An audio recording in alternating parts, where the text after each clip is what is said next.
Main stream ஆடியன்ஸை target பண்ணி படம் பண்ணுறீங்க. நீங்கள் கொட்டுக்காளி மாதிரியோ இல்லை அவர் எடுத்த கூழாங்கல் மாதிரியான ஒரு படங்களுக்கு ஒரு ஃபெஸ்டிவல் மூடுக்கு படம் பண்ணல. மெயின் ஸ்ட்ரீம் ஆடியன்ஸை நீங்கள் டார்கெட் பண்ணி படம் பண்ணுறீங்க அப்படின்னா, இங்கே நீங்கள் ஒரு 900 தியேட்டர் ரிலீஸ் பண்ணால் அந்த 900 தியேட்டர்கள்லையும் எல்லா தியேட்டர்கள்லையும் வந்து தலித்தியவாதிகள் மட்டுமே படம் பார்க்க மாட்டாங்க. தமிழ்நாட்டிலே அதிக பர்சன்டேஜ் உள்ள கம்யூனிட்டிகள் தலித்துகளை தாண்டி நிறைய பேர் இருக்கிறாங்க. அவங்களெல்லாம் நம்ம வந்து புறம் தள்ளி விட்டு அவங்கள வந்து நம்ம அக்யூஸ் பண்ணிட்டு நம்ம படம் பண்ணியும் இங்கே வந்து பெரிய லெவலில் சாதிக்க முடியாது. ஏதோ ஒரு நாவலோ ஒரு லிட்ரேச்சர் சம்மந்தப்பட்ட ஆர்வலர்கள் எழுதக்கூடிய ஒரு புக்கை வச்சுக்கிட்டு அது இந்த கம்யூனிஸ்டுகளும் இந்த திராவிட கழகத்தை சேர்ந்த சில கும்பல்களும் எழுதுகிற புக்குகளை படிச்சுட்டு அதன் மூலமாக இதெல்லாம் இருந்துச்சு, இதை வந்து பெரும்பான்மையான மக்கள்கிட்ட நான் கொண்டு போய் சேர்ப்பேன் அப்படின்றதுக்காக சினிமா ஒரு டூலாக யூஸ் பண்ணால், பாரஞ்சித் உருவானதுனால தான் மோகன்ஜி சத்திரியன் வந்து அதுக்கு எகைன் ஒரு எதிர்நிலைப்பாடாக நின்று சில படங்கள்லாம் எடுத்தார். என் ஃபேமிலியில் இருக்கக்கூடிய எங்கள் ஃபேமிலியில் ஒரு 5-6 பேர் இருக்கிறாங்க, இன்றைக்கி ஞாயிற்றுக்கிழமைகளில் போய் நம்ம போய் உட்காந்து படம் பார்க்கலாம் அப்படின்னு சொல்லி ஒரு படத்துக்கு நான் கிளம்பி போகிறேன் அப்படின்னா, இன்றைக்கி இருக்கக்கூடிய சமூக வலைதளங்களோட தாக்கம் எப்படி இருக்குன்னா, நம்ம போகிறதுக்கு முன்னாடியே பலவிதமான ஐடியாஸ்லாம் நம்ம மைண்டுக்குள்ளே போட்டுறானுங்க. இந்தியன் 2 வந்து பல்வேறு லாஜிக்கல் லூப் ஹோல்ஸு விமர்சனங்கள் இதெல்லாமே இருந்தது படத்தில். இதை தாண்டி ஒன் டைம் வாட்சபிளாக தான் இருந்தது அந்த படம். இது மாரி செல்வராஜ் மாதிரியான சில இயக்குநர்கள்லாம் வந்து பார்த்தா இதுக்கு வன்முறை தீர்வு அப்படின்ற மாதிரியே படம் பண்ணுறாங்க. தலித்துகளின் வழியை, விளிம்பு நிலை மக்களின் வழியை சொல்லக்கூடிய அளவுக்கு ஒரு இயக்குநர்கள் குறைபாடு இருக்குதா கடந்த காலங்களில் நம்மளுக்கு இல்லையான்னு கேட்டால் அதை ஏற்றுக்கவே முடியாது. ஏன்னா இங்கே தொடர்ந்து அதை சொல்லிக்கிட்டே வந்தாங்க. சொன்னவங்க யாருமே, சொன்னவங்கள பெரும்பாலானவர் வந்து தலித் சமுதாயத்தை சேராதவங்க அல்லாதவர்களே சொன்னாங்க. அது பாரஞ்சித்தோட செயல்பாடுகள், வைக்கக்கூடிய குறியீடுகள், படத்தில் வர டயலாக்கு, அவர் இப்போ ரீசெண்டாக ஸ்டேஜில் நின்று பேசினது இது எல்லாமே ஹிந்து மத வெறுப்பை வந்து ரொம்ப ஸ்ட்ராங்காக வந்து சொல்லக்கூடியவர்களாக தான் இருந்திருக்கு. நீங்கள் நல்லா பார்த்தீங்கன்னா தெரியும், இந்த படம் தமிழ்நாட்டில் ப்ரொமோஷன் பண்ணதை விட ஆந்திராவிலையும் கர்நாடகாவிலையும் ப்ரொமோஷன் பண்ணது தான் அதிகம். அந்த 2 ட்ராக் வந்திருந்ததுன்னா ஜிவியோட ஆல்பம் அவுட்டுன்னு சொல்லி தெரிஞ்சிருக்கும். நம்ம ஜிவி வந்து ரொம்ப டெஸ்பரேட்டாக உட்காந்துருந்த மாதிரியே இருந்தது ஆடியோ லான்ச்சிலாம். செல்வராகவன் மாதிரி ஒரு revolutionary film maker Tamil cinema இழந்துட்டு இருக்கு இன்றைக்கி. ஆக்சுவலாக இழந்துருச்சு, அவ்வளோதான்.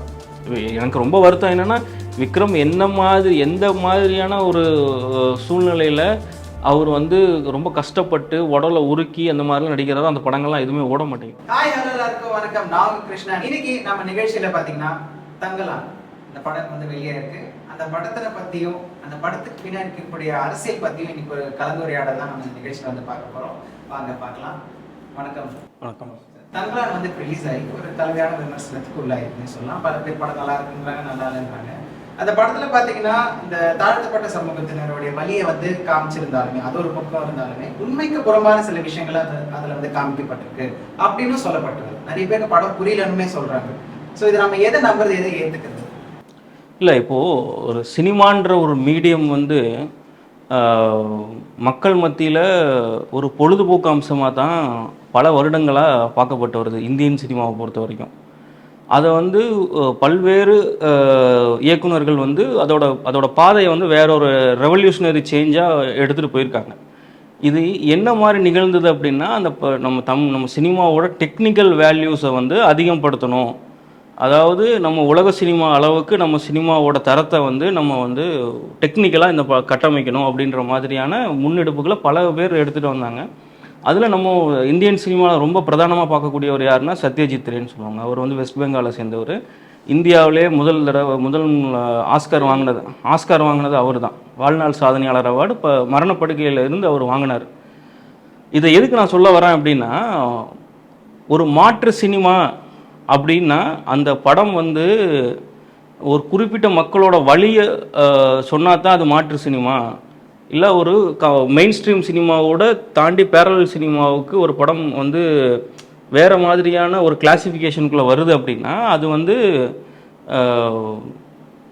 ஒரு அதான் சொன்ன மாதிரி இப்போ நீங்கள் சொன்ன மாதிரி அந்த தலித்துகளுடைய வழிகளை சொன்னா தான் அது வந்து இருக்கும் அப்படின்ற மாதிரியான ஒரு எண்ண ஓட்டங்கள் சமீப காலமாக தமிழ் சினிமாவில் வந்து பெரிதும் பேசப்பட்டுட்டு வருது. அதுக்கு காரணம் முக்கியமான 2 டைரக்டர்ஸ். அவங்க ஒன்று மாரி செல்வராஜ், இன்னொன்று பாரஞ்சித். இவங்க இப்படி சொல்கிறது வந்து தப்பான்னு கேட்டால் தப்பு கிடையாது.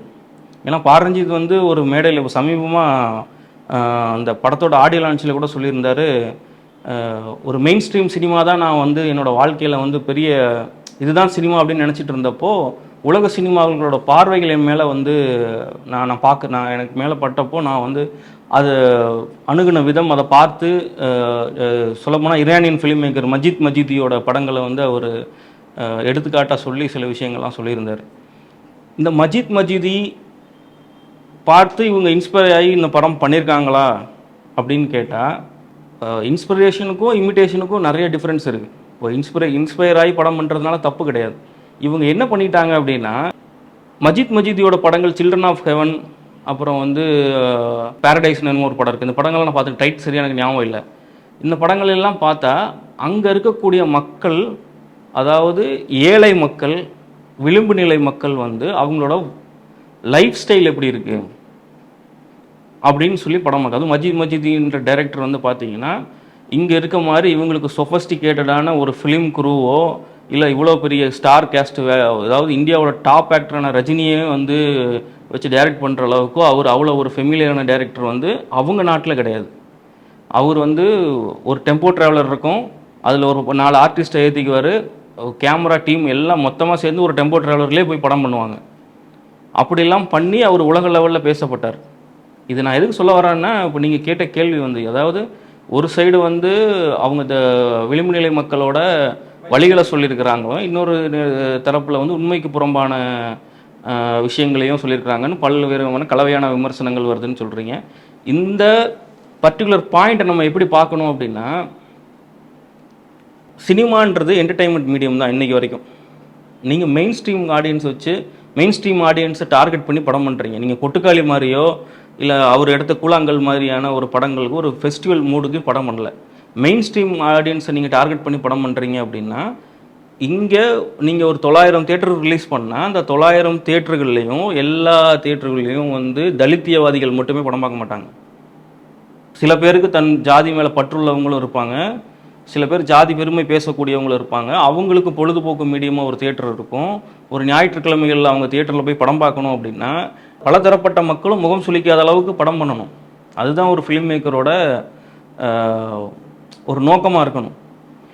இது சொல்கிறாங்க தங்கலான் படத்தில் இந்த மாதிரியான உண்மைக்கு புறமான காட்சிகள்லாம் இருக்குதுன்னு சொல்லிட்டு, இது வந்து ஒரு ஆரோக்கியமான சினிமாவுக்கு வழிவகை செய்யுமா அப்படின்னு கேட்டால் கண்டிப்பாக செய்யாது. ஏன்னா தமிழ்நாட்டிலே அதிக பர்சன்டேஜ் உள்ள கம்யூனிட்டிகள் தலித்துகளை தாண்டி நிறைய பேர் இருக்கிறாங்க. அவங்களெல்லாம் நம்ம வந்து புறம் தள்ளி விட்டு அவங்கள வந்து நம்ம அக்யூஸ் பண்ணிவிட்டு நம்ம படம் பண்ணியும் இங்கே வந்து பெரிய லெவலில் சாதிக்க முடியாது. ப்ரொடியூசருங்க எப்படி நம்பி பணம் போடுறாங்க அப்படின்றதும் தெரியல. ஒருவேளை இந்த அரசியல் சூழ்நிலைகளை வந்து ஏதாவது ஒரு பதட்டமான சூழ்நிலையை உருவாக்கி அதன் மூலிமா இவங்க என்னதான் பண்ணி வச்சுருக்காங்கன்னு பார்க்குறதுக்காகவாவது மக்களை வந்து உள்ளே கொண்டு வரணும் அப்படின்ற மைண்ட் செட்டில் இவங்க பண்ணுறாங்களா என்னன்றதும் படம் எடுத்தவங்களுக்கு தான் தெரியும். இப்போ தொடர்ந்து பார்த்தீங்கன்னா பாரஞ்சித் வந்து பட்டியலின மக்களும் அந்த மாதிரி இதை எடுத்துட்டு வர்றாரு. இது வந்து எப்படி வரக்கூடிய காலகட்டத்தில் ஆரோக்கியமானதாக இருக்குமா சினிமாவுக்கு அப்படின்றது உங்களோட? இல்லை, அதுதான் நான் சொன்ன மாதிரி இது ஒரு ஆரோக்கியமான போக்கே கிடையாது. இது இந்த சினிமா வந்து ஒரு மெயின் ஸ்ட்ரீம் ஆடியன்ஸுக்காக நீங்கள் படம் பண்ணுறீங்க அப்படின்னா ஒரு விளிம்பு நிலை மக்களோட வழிகளை சொல்கிறது வந்து தப்பு கிடையாது. ஆனால் நீங்கள் என்ன பண்ணுறீங்க அப்படின்னா மறுபடியும் ஆதிக்க சாதிகள், பிராமணர்கள், இப்போ பிராமண துவேஷம், ஹிந்து மத துவேஷம் இதை எல்லாத்தையும் உள்ளே கொண்டு வந்து குறியீடுகளாக வச்சு புத்தர் சிலைகள் இருந்த இடத்துல வந்து எடுத்துட்டு இன்றைக்கி வந்து இந்து மத வழிபாடை பண்ணுறாங்க. இதெல்லாம் வரலாற்று ஆய்வுகள் இருக்கா இவங்ககிட்ட? இதெல்லாம் கிடையாது. வரலாற்று ஆய்வுகள் இல்லாமல் நீங்கள் என்ன பண்ணுவீங்க? இன்றைக்கி அயல் நாடுகளில் வந்து கம்போடியாலையாக இருக்கட்டும், ஈரான்லையாக இருக்கட்டும், ஏன் சமீப காலமாக நம்ம அமெரிக்காவில் கூட ஒரு இடத்துல தோன்றப்போ டிக் பண்ணி எடுக்கிறப்போ அங்கேருந்து ஹிந்து மத கடவுள்களோட விக்கிரகங்கள் வருது இல்லையா? பல ஆயிரம் வருஷம். அதாவது நம்மளுக்கு நேற்று நம்ம பக்கத்து தெருவில் நடந்த பிரச்சனையோட முழு கரு என்னன்னே நம்மளுக்கு தெரியாது.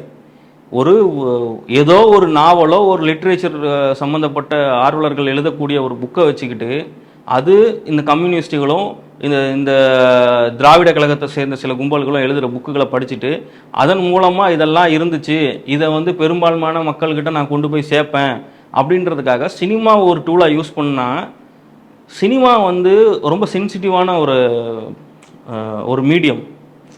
நீங்கள் ஒருத்தன் இப்போ அவர் எடுக்கிற படம் எல்லாமே அப்படிதானே இருக்குது, ஒரு மக்களை சார்ந்து தானே இருக்குது அவர் எடுக்கிற படம் எல்லாமே. அதைத்தான் சொல்ல வரேன். அப்போது நீங்கள் அந்த மக்கள் சார்ந்த பிரச்சனைகளை மற்ற சமூகமும் பார்க்குறாங்கல்ல, இப்போ அவங்களுக்கு பார்க்குறப்ப அவங்களுக்கு ஒரு இது இருக்காதா? இல்லை, அந்த மாதிரியான மனநிலையை உருவாக்கணும் அப்படின்றது தான் அவங்களோட எய்மாக இருக்குது. ஆனால் இல்லை, அது முகம் சுளிக்கும் வகையாக தானே இருக்குது. நீங்கள் இதுக்கு எதிர்வினை வந்து தமிழ் சினிமா மீடியம்லையோ மக்கள் மத்தியிலையோ வரலைன்னு சொன்னால் நம்ம வந்து இந்த கேள்விகளை நம்ம வந்து ரொம்ப பெருசாக எடுத்து பார்க்கலாம். இது என்ன அப்படின்னா, பாரஞ்சித் உருவானதுனால தான் மோகன்ஜி சத்திரியன் வந்து அதுக்கு எகைன் ஒரு எதிர்நிலைப்பாடாக நின்று சில படங்கள்லாம் எடுத்தார். அது வந்து திரௌபதி வந்து ஒரு டெக்னிக்கல் சவுண்டான ஒரு படம் கிடையாது. சொல்லப்போனால் ஒரு பேசிக் டெக்னிக்கல் நீட்ஸே ஃபுல்ஃபில் பண்ணாத ஒரு படம் சென்னை மற்றும் வட தமிழகம் சார்ந்த திரையரங்குகளில் வந்து பெரும் வரவேற்பு பெற்றது. ஒரு முதல் 2 வாரங்களுக்கு ஹவுஸ்ஃபுல் காட்சிகளாக ஓடப்பட்டுச்சு அந்த திரௌபதின்ற படம். அப்போது என்ன அப்படின்னா, நீங்கள் ஒரு விஷயத்தை சின்னதாக எடுத்து சொல்ல வர்றப்போ ஒரு படம் ஃபுல்லாக அதுக்கு எகென்ஸ்டாக கிளம்புறப்போ அவங்க வந்து ஒரு படமே அதுவாக எடுக்கக்கூடிய சூழ்நிலை உருவாகுது. புரியுதா? என்னோட சாதி சார்ந்த விஷயங்கள் நான் சொல்கிறேன்னு சொல்கிறப்போ ஏன் சாதி இதனால் பாதிக்கப்பட்டிருக்குன்னு இது என்ன ஆகும்னா சமூக பதட்டம் உண்டாகும். இப்போது ஒரு சோஷியல் மீடியான்றது இன்றைக்கி எவ்வளோ பெரிய மீடியம். அதில் இன்றைக்கி நீங்கள் போய் பார்த்தீங்க அப்படின்னா பாரஞ்சித்துக்கு ஆதரவாக ஒரு கும்பலும், பாரஞ்சித்துக்கு எதிரான ஒரு கும்பலும், மோகன்ஜி சத்திரியனுக்கு ஆதரவாக ஒரு கும்பலும், மோகன்ஜி சத்திரியனுக்கு எதிரான ஒரு கும்பலும் வந்து கமெண்ட்டுகளை அடிக்கிறது நம்ம பார்க்க முடியுது. இந்த போக்கு வந்து பாரஞ்சித்தின் எழுச்சிக்கு முன்னாடி நடந்துச்சான்னு கேட்டால் கிடையாது. நாட்டாமை படத்தை நாட்டாமை படமாக பார்த்துட்டு போயிட்டாங்க. புரியுதா? அம்பேத்கர் அவர்களோட புரட்சிகரமான சில முன்னெடுப்புகளுக்கு அப்புறம் பெரும்பாலான கிராமப்புறங்களில் வந்து அதுக்குண்டான விழிப்புணர்வு வந்து சட்ட ரீதியாகவே அந்த மக்களுக்கு வந்து கொடுக்கப்பட்டிருக்கு. அதன் மூலயமா அவங்க வந்து ஒரு பாரஞ்சித் சொல்லக்கூடிய ரிசர்வேஷனாக இருக்கட்டும், வேறு சில சம்மந்தப்பட்ட தலித்துகள் சம்மந்தப்பட்ட சில அரசு எடுக்கக்கூடிய முன்னெடுப்புகள் எல்லாமே வந்து கிராம மக்களுக்கு தெரியுது நல்லாவே. அவங்க அதன் மூலயமா முன்னேற்றமும் அடைகிறாங்க. இது நீங்கள் வந்து இது எப்படி பார்க்கலாம்? நீங்கள் கேட்ட கேள்விக்கு என்ன சொல்கிற ஒரு பதில் என்ன அப்படின்னா, இது சமூக பதட்டத்தை மட்டும்தான் உண்டாக்கும். நீங்கள் வாதங்கள் பிரதிவாதங்கள் வந்து கலையின் மூலயமா கொண்டு போகலாமான்னு கேட்டால் அந்த காலத்தில் இருந்தது. மேடை நாடகங்கள் மூலியமாகவும் தெருக்கூத்துகள் மூலியமாகவும் அரசியல் முன்னெடுப்புகளை வந்து எடுத்துகிட்டு வந்தாங்க. நம்மளுக்கு இன்றைக்கி நம்ம கொண்டாடப்படக்கூடிய இளையராஜா வந்து ஒரு காலத்தில் கம்யூனிஸ்ட் கட்சிக்கு வந்து ஆதரவாக மேடையில் ஏறி பாடல்கள் பாடியவர் தான் வரலாம். இதெல்லாம் வந்து ஒரு சின்ன டூலாக தான் யூஸ் பண்ணப்பட்டது. இன்றைக்கி என்ன ஆயிடுச்சு அப்படின்னா, ஒரு தங்கலான் மாதிரியான ஒரு படங்கள் ஒரு 40 கோடி 50 கோடி பட்ஜெட்டில் எடுக்கக்கூடிய படங்கள், அதாவது ஃபஸ்ட் காப்பி, இந்த படம் வந்து ஃபஸ்ட் காப்பி பேசிஸில் பண்ணியிருக்கிறாங்க. நீலம் ப்ரொடக்ஷனுக்கு வந்து ஃபஸ்ட் காப்பி பேசிஸில் பண்ணியிருக்கிறாங்க. இது ஃபஸ்ட் காப்பி பேசிஸ்னால் என்னன்றது கொஞ்சம் தெளிவாக நான் சொல்லிடுறேன். என்ன அப்படின்னா, இப்போது இந்த படத்தோட மெயின் ப்ரொடியூசர் வந்து கே.இ. ஞானவேல்ராஜா, ஸ்டுடியோ கிரீன் வந்து ப்ரொடியூஸ் பண்ணுறாங்க. மெயின் ஆர்டிஸ்டோட சேலரி ப்ளஸ் வந்து ரிலீஸ் எக்ஸ்பெண்டிச்சர், இது ரெண்டுமே வந்து ஸ்டுடியோ கிரீன் பார்த்துரும். மற்ற ஷூட்டிங் ஸ்பாட் எக்ஸ்பென்சஸ்ஸு, மற்ற ஜூனியர் ஆர்டிஸ்ட் சேலரி, அந்த ஷூட்டிங் ஸ்பாட் செலவுகள் எல்லாமே நீலம் ப்ரொடக்ஷன் பார்க்கும். அப்போனா இந்த படத்தை வந்து உங்களுக்கு நான் டெலிவரி பண்ணி உங்களுக்கு ஃபஸ்ட் காப்பி கொண்டு வந்து கையில் கொடுக்குறப்போ எனக்கு இவ்வளோ வேணும் இன்க்ளூடிங் மை சேலரின்னு சொல்லி நீலம் ப்ரொடக்ஷன் வந்து பேசப்பட்டதாக சொல்லப்படுது. அப்போது இந்த படத்தில் இந்த ஃபஸ்ட் காப்பி பேசிஸில் படத்தை டெலிவர் பண்ணுறப்போ நீங்கள் ஒரு 40 கோடி 50 கோடி எடுத்து டெலிவர் பண்ணுறப்போ நீங்கள் மெயின் ஸ்ட்ரீம் ஆடியன்ஸை டார்கெட் பண்ணாமல் நீங்கள் எப்படி பண்ணுவீங்க? இப்போ நேற்று ஒரு காணொளி பார்த்தேன், ஒரு யூடியூப் சேனலில் மெட்ராஸ் படத்தில் கிளைமேக்ஸ் சீனில் வந்து ப்ளூ கலர் சட்டை போட்டு ஹீரோவும் எல்லோ கலர் ட்ரெஸ்ஸில் ஹீரோயின் இருக்கிறாங்க. இது வந்து ஒரு சாதிய குறியீடு இருக்குது. இதெல்லாம் நான் என்னாலே வந்து டீகோட் பண்ணி பார்க்க முடியல. சினிமாவை இவ்வளோ டீப்பாக பார்க்குற என்னாலே பார்க்க முடியல. எவ்வளோ பெரிய ஆபத்தான போக்கு. நான் இன்னைக்கு என் ஃபேமிலியில் இருக்கக்கூடிய எங்கள் ஃபேமிலியில் ஒரு 5-6 பேர் இருக்கிறாங்க. இன்றைக்கி ஞாயிற்றுக்கிழமைகளில் போய் நம்ம போய் உட்காந்து படம் பார்க்கலாம் அப்படின்னு சொல்லி ஒரு படத்துக்கு நான் கிளம்பி போகிறேன் அப்படின்னா, இன்றைக்கி இருக்கக்கூடிய சமூக வலைதளங்களோட தாக்கம் எப்படி இருக்குன்னா, நம்ம போகிறதுக்கு முன்னாடியே பலவிதமான ஐடியாஸ்லாம் நம்ம மைண்டுக்குள்ளே போட்டுறானுங்க. நம்ம தியேட்டருக்குள்ளே போகிறப்பயே இந்த சீன் இங்கே வரப்போகுது, இது இப்படி தான் இருக்க போகுது, இது லேகாக இருக்குது, ஃபர்ஸ்ட் ஆஃப் லேகாக இருக்குது. க்யூரியாசிட்டியே, அதாவது என்ன அப்படின்னா, எந்தவித எதிர்பார்ப்பும் இல்லாமல் படத்துக்கு போன காலங்களில் சினிமா ஆரோக்கியமாக இருந்தது. இன்னைக்கு என்ன ஆயிடுச்சு அப்படின்னா, இவர் வந்து தலித் அரசியல் பேச போறாரு, இவர் வன்னியர் அரசியல் பேச போறாரு, இதுதான் படத்துல இருக்க போகுதுன்னு தெரிஞ்சா நம்ம போறப்போ போற போக்குல பார்த்தா உங்களுக்கு நீங்க இந்த சமூகம்னா உங்களுக்கு இந்த மாதிரி அமௌண்ட் டிக்கெட்டுக்கு அப்படின்ற மாதிரி வரும்னு நீங்க எதுவும் அதுல ரிசர்வேஷன் கூட வர்றதுக்கு அதுதான் சொல்லியிருக்காரு. அப்ப அதனால கேட்கணும். இப்போ பாரஞ்சித் அப்படின்னு இல்லை, அவர் மாதிரி ஒரு சில டைரக்டர்ஸ் இருக்காங்கன்னு வச்சுக்கோங்களேன். இப்போ இந்த மாதிரி படங்கள் எடுக்கிறாங்கன்ற பட்சத்துல அந்த ஜாதிய பிரச்சனைகள் பத்தி அவங்க சொல்றாங்கன்றப்போ இங்க நம்ம தமிழ்நாட்டுல வந்து அது அதிகமா இருக்குன்றீங்களா குறைவா இருக்கு? ஓகே, இந்த மாதிரி இருக்கக்கூடாது, நம்ம புரிஞ்சுக்கணும் அப்படின்னு நினைக்கிறேன். இல்ல, இதை பத்தின விவாதங்கள் அதிகமா இருக்கு. விவாதங்கள் அதிகம்.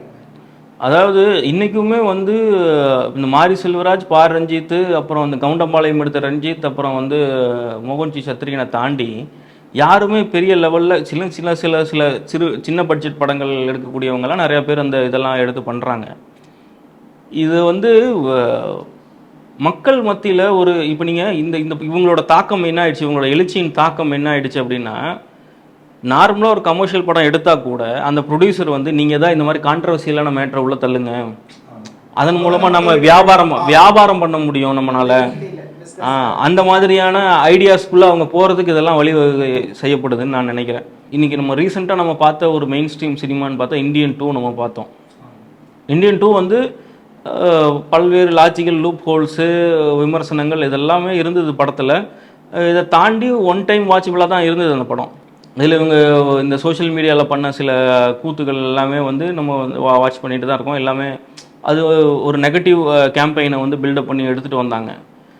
அப்போது இவங்க என்ன நினைக்கிறாங்க அப்படின்னா, இந்த மாதிரி படங்கள் தான் தியேட்டரில் சஸ்டெயின் ஆகணும், இன்ஸ்பைட் ஆஃப்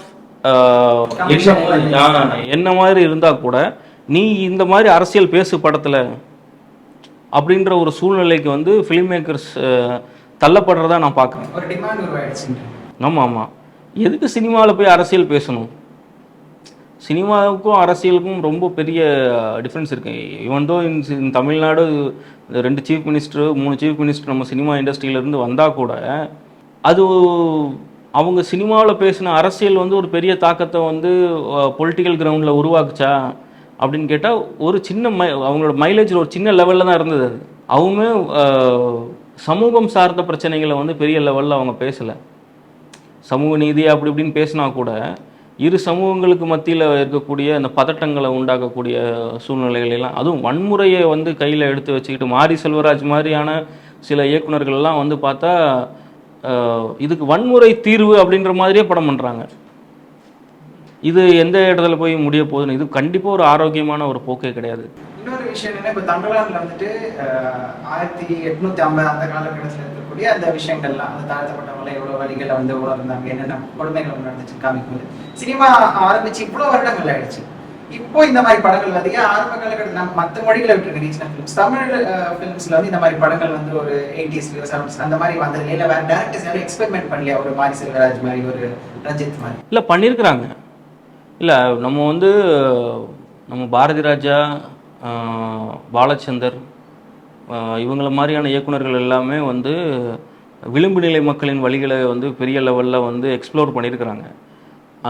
இன்னும் ஒரு படி மேலே போய் சொல்லணும்னா, இயக்குனர் பாலா அவர்கள் வந்து தன்னோட படங்களில் தொடர்ந்து விளிம்பு நிலை மக்களோட வழிகளை வந்து பதிவு செய்த வண்ணமே தான் அவர் வந்து படம் பண்ணியிருக்கிறார்.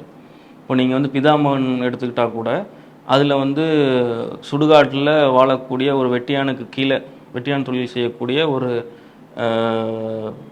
ஒருத்தர் வந்து தன்னோட சக விளிம்பு நிலை நண்பனான சூர்யாவின் இறப்புக்காக அந்த இடத்துல ஆதிக்கம் செலுத்திட்டு இருக்கக்கூடிய ஒரு பர்சனாலிட்டியை வந்து வதம் பண்ணுறது தான் கிளைமேக்ஸாக வச்சுருப்பார் இல்லையா? ஆனால் பாலா வந்து எந்த சமூகம்னு எல்லாத்துக்குமே தெரியும் இல்லையா?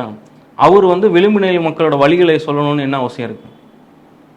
அவங்களுக்குள்ள தமிழ்நாடோட இயக்குனர்கள், தமிழ் சினிமாவின் படைப்பாளிகளுக்கு அடிப்படையிலேயே இந்த சமூக நீதியின் பார்வை இருந்ததுனால தான் அவங்க அந்த மாதிரி படங்கள்லாம் எடுத்தாங்க. பாலாவோட அதுக்கு அடுத்த படம் பரதேசியை எடுத்துக்கோங்க. பரதேசியை விளிம்பு நிலை மக்களோட வழிகளை தேயிலை தோட்டங்கள் மூலயமா, இப்போ நீங்கள் முன்னாடி சொன்னீங்க மலேசியாவில் இருக்கக்கூடிய இந்த கபாலி அந்த விஷயங்கள் சொல்லியிருக்கிறாங்க. தேயிலை தோட்டத்துக்காக அடிமைகளாக கொண்டு போகப்பட்டு அதன் பின்பு அதன்காக வந்த வழிகள் மூலயமா வந்து உருவான கேங்ஸ்டர் தான் அவங்க, அதெல்லாம் சொல்கிறாங்க. இதை பாலா வந்து வேறு விதமாக பரதேசியில் சொல்லியிருக்கிறாரு. டைட்டில் வந்து ஒரு கேட்சியாக இருந்தால் கூட நீங்கள் அதில் உள்ளே போய் பார்த்தீங்க அப்படின்னா இங்கே நம்ம அடித்தட்டு மக்கள் சந்தித்த சில கொடூரமான சில சம்பவங்கள் அடிப்படையாக வச்சு தான் பரதேசி மாதிரி படங்கள்லாம் எடுக்கப்பட்டுச்சு. அதுக்கப்புறம் சரி நான் கடவுளாக இருக்கட்டும், நீ பாலாவோட நிறைய படங்கள் நம்ம பார்க்கலாம். இப்போ தாரத்தப்பட்டையே நீங்கள் எடுத்துக்கோங்க. அது வந்து அந்த இசைக்கலைஞர்கள் வந்து இருக்கக்கூடிய அந்த தப்புன்னு சொல்லக்கூடிய அந்த கலைஞர்களோட வழிகளை வந்து ரொம்ப தத்ரூபமாக படம் பண்ணியிருப்பார் பாலா. அப்போது இங்கே வந்து தலித்துகளின் வழியை, விளிம்பு நிலை மக்களின் வழியை சொல்லக்கூடிய அளவுக்கு ஒரு இயக்குனர்கள் குறைபாடு இருக்குதா, கடந்த காலங்களில் நம்மளுக்கு இல்லையான்னு கேட்டால் அதை ஏற்றுக்கவே முடியாது. ஏன்னா இங்கே தொடர்ந்து அதை சொல்லிக்கிட்டே வந்தாங்க. சொன்னவங்க யாருமே, சொன்னவங்கள பெரும்பாலானவர் வந்து தலித் சமுதாயத்தை சேராதவங்க அல்லாதவர்களே சொன்னாங்க. அதை அப்போ என்ன மாதிரி பேசப்பட்டுச்சுன்னா, உண்மையாகவே இந்த மக்கள் வந்து கஷ்டப்பட்டுருக்குறாங்க, நம்ம நாட்டை கட்டமைக்கிறதுக்கு இவங்களோட உழைப்பு வந்து ரொம்ப பெரும் வகையில் வந்து இதை வந்து ஹெல்ப் பண்ணியிருக்குது. இந்த மாதிரியான மனநிலையில் மக்கள் இருந்தாங்க. சேரன் மாதிரி சில இயக்குனர்கள் எல்லாமே வந்து ஏற்கனவே வந்து விளிம்பு நிலை சமூகத்திலிருந்து பெருமளவு சாதித்த இயக்குனர்கள் எல்லாமே இருக்கிறாங்க.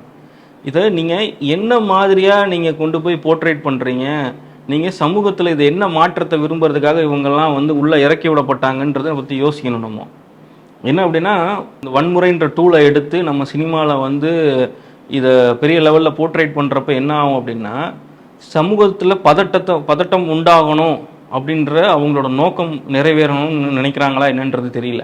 ஆனால் அது நடக்கவே நடக்காது. என்ன காரணம் அப்படின்னா, இங்கே தமிழ்நாடு மற்றும் இந்தியாவில் நீங்கள் என்ன விதமாக மக்களை ப்ரொவோக் பண்ணாலும் அவங்க வந்து டாலரன்ஸ் அப்படின்ற ஒரு, அதாவது சகிப்புத்தன்மைன்ற ஒரு விஷயங்களில் அவங்க கட்டமைக்கப்பட்டிருக்கிறாங்க. இதை வந்து இப்போ நீங்கள் பெரும்பாலான சாதிய வன்முறை சம்பவங்கள்லாம் நீங்கள் நம்ம தென் தமிழகத்தில் பார்க்குறப்ப பார்த்தா, நீங்கள் ரொம்ப இன்டீப்பராக உள்ளே போய் பார்த்தீங்க அப்படின்னா 2 பேரோட தனிப்பட்ட வன்மமாக தான் இருக்கும், பிரச்சனையாக தான் இருக்கும். அது என்ன ஆயிரும் அப்படின்னா, அது அடுத்தடுத்த கட்ட லெவலில் இது வந்து பேசப்படுறப்பையோ, இந்த விஷயங்கள் பெருசாகிறப்போ சாதிய தலைவர்கள் உள்ளே வந்துடுவாங்க. ஒவ்வொருத்தரும் அவங்க கையில் எடுத்துருவாங்க. இது சாதிய பிரச்சனையாக மாறி இதை கொண்டு போய் சமூக பதட்டம் உண்டாகணும். இதன் மூலயமா ஒரு விரக்தி உண்டாகி, இது மூலிமா மக்கள் மத்தியில் ஒரு அதிருப்தியான மனநிலையை கொண்டு வந்து அதன் மூலயமா அரசியல் பண்ணணும் அப்படின்றது அரசியல்வாதிகளோட நோக்கங்களாக இருந்திருக்கு. அதற்கு தீனி போடும் வகையாக தான் இவங்கெல்லாம் செயல்படுறாங்கன்றது நான் பார்க்குறேன். சார், இந்த மாதிரி திரைப்படங்கள் சொல்றாங்க, இது வந்து திணிக்கப்படுது அப்படின்னு யாரும் நினைக்க மாட்டாங்களா? மறுபடியும் இதையே சொல்லி காட்டிட்டே இருக்கீங்களா அந்த சமூகத்தினருக்கு? இல்ல, அதுதான் இப்ப தங்கலானுக்கு ஏற்பட்டிருக்குன்னு நான் நினைக்கிறேன். இப்போ நீங்க படம் பார்த்துட்டு வெளியே வந்தவங்கள ஒரு larger percentage of the audience வந்து வெளில வர்றப்போ அவங்க என்ன சொல்றாங்க, இது ஒரு சாதிய படமா இருக்கு, இது ஒரு சாதியை வந்து பறைசாற்றக்கூடிய படமா இருக்கு அப்படின்ற மாதிரியான விமர்சனங்கள் வர்றதை நம்ம பார்க்க முடியாது தானே. எந்த ஒரு விஷயத்தை திணிக்கிறதையும் இங்கே யாருமே ஏற்றுக்க மாட்டாங்க. நீங்கள் வந்து அந்த மக்களோட வழியை வந்து சொல்லணுன்றது வந்து தவறான்னு கேட்டிங்கன்னா கண்டிப்பாக தப்பு கிடையாது. ஆனால் இது நீங்கள் சொல்ல வேண்டிய தளம் வந்து இன்னும் வேறு இடங்கள்ல இருக்குதுன்னு நான் நினைக்கிறேன். நீங்கள் உண்மையாகவே அந்த மக்களுக்கு மறுமலர்ச்சி வரணும், அந்த மக்கள் முன்னேற்றத்துக்காக பாடுபடணும், அந்த மக்களோட வழியை சொல்லணும் அப்படின்னா நீங்கள் நேரடியாக களத்தில் வந்து இறங்கி அரசியல் களத்தில் நின்று வேலை செய்யுங்க. ஒரு முறை இந்த மாதிரி படங்கள் வந்துட்டு இவங்களுடைய வழியை சொல்லுது, அது நல்ல விஷயமா இருக்கிற பட்சத்தில் மற்ற நடிகர்கள் ஏன் இதை வந்து அதிகம் எக்ஸ்பெரிமெண்ட் பண்ண மாட்டேங்குது? பெரும்பாலும் நம்ம பார்க்கணும் எதை எக்ஸ்பெரிமெண்ட் பண்ண முடியும் திரைப்படங்களை நான் வந்து சொல்றேன். இல்லைப்பா, நம்ம இந்தியாவோட டாப் ஸ்டாராக இருக்கக்கூடிய ரஜினிகாந்தே வந்து அதில் பண்ணியிருக்கிறார் தானே கபாலியில். அவருக்கு சொல்லப்பட்ட கதை ஒன்றா இருந்து எடுக்கப்பட்ட கதை ஒன்றான்றதுலாம் நம்மளுக்கு தெரியல. இருந்தாலும் இந்த மாதிரியான இயக்குனர்களை ரஜினி மாதிரியான ஆட்கள் வந்து என்கரேஜ் பண்ணியிருக்காங்க. ரஞ்சித் வந்து ஒரு பக்கா கிராஃப்ட்ஸ்மேன் தான். அவர் ஒரு சிறந்த ஒரு டெக்னிக்கல் சவுண்டுகளோ எடுக்கக்கூடிய ஒரு இயக்குனர் தான், அதில் எந்த டவுட்டுமே கிடையாது. அதுக்கான மதிப்பளித்தாங்களே தவிர இவர் தலித் அரசியல் பேசுகிறாருன்றதுக்காக யாருமே வந்து படம் கொடுக்கல. If he is capable of doing something அப்படின்னு அவங்க நினச்சாங்க. அதனால் அவங்க வந்து படம் கொடுத்தாங்க, படம் பண்ணாங்க. இது என்ன ஆகுது அப்படின்னா, கபாலி ஏற்பட்ட சில மாற்று விமர்சனங்கள் மூலயமா அதை சரி செய்யணும்னு காலாக கொண்டு போனால், காலால் ஹிந்து மத துவேஷங்களை ஓப்பனாக வச்சு அது சென்சாரில் ஏகப்பட்ட பிரச்சனைகள்லாம் வந்து அதுக்கப்புறம் அது மூலயமா சில இதெல்லாம் வந்துச்சு. அதுக்கப்புறம் ரஞ்சித்துக்கு ஒரு பெரிய லார்ஜ் ஸ்கேல் படங்கள் யாருமே வாய்ப்பு கொடுத்த மாதிரி தெரியல. தங்கலான்னு தான் பண்ணியிருக்கிறாங்க. அது மேபி யாரும் கூப்பிட்டாங்களா, ரஞ்சித் வேணான்னு சொன்னாரா, இல்லை ரஞ்சித் அவங்களே அவாய்ட் பண்ணாங்களா, இதெல்லாம் என்னன்றது அவர்கிட்ட கேட்டால் தான் தெரியும் அது என்னன்னு. ஆனால் ஹீரோக்களுக்கு இந்த மாதிரி படங்கள் மூலிமா, ஏன்னா அவங்க இது சம்மந்தப்பட்ட விவாதங்களோ பிரச்சனைகளோ குறிப்பிட்ட காலகட்டம் வரைக்கும் தான் இருக்கும். இது படம் ரிலீஸ் ஆகிறதுக்கு ஒரு 10 நாளைக்கு முன்னாடி, படம் ரிலீஸ் ஆகி ஒரு 10 நாள் வரைக்கும் இதை பற்றி பேசப்படும். இந்த 20 நாட்களுக்குள்ள படத்தோட வியாபாரமும் அதற்குண்டான வசூல்களையும் எடுத்துகிட்டு அவங்க கிளம்பி போயிடுவாங்க, அவ்வளோதான். இந்த way of approaching the cinema business இருக்குல்ல, இது ஒரு லாபத்தை கொடுக்குதுன்னு அவங்க நினைக்கிறாங்க.